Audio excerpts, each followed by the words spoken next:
ಈ ಹೋರಾಟದಲ್ಲಿ ನಾವು ಮಾಡುವ ಕಾರ್ಯವನ್ನು ಪ್ರಾಮಾಣಿಕವಾಗಿ ಮಾಡಬೇಕು. ಏನು ಆಗಬೇಕೋ ಅದು ಆಗೇ ತೀರುತ್ತದೆ. ಅದನ್ನು ತಡೆಯಲು ನಮ್ಮಿಂದ ಸಾಧ್ಯವಿಲ್ಲ. ಸತ್ಯದ ದಾರಿಯಲ್ಲಿ ಹೋಗು. ನೀನು ನಡೆಯುವಾಗ ಪಾತಾಳಕ್ಕೆ ಬಿದ್ದರೆ ನಿನ್ನನ್ನು ಮೇಲೆತ್ತಲು ನಾನು ಬಂದೇ ಬರುತ್ತೇನೆ.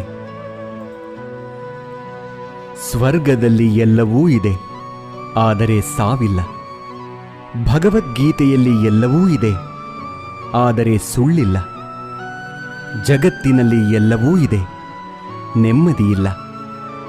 ಇವತ್ತಿನ ಎಲ್ಲ ಮಾನವರಲ್ಲಿ ಎಲ್ಲವೂ ಇದೆ, ಆದರೆ ಶಾಂತಿಯಿಲ್ಲ.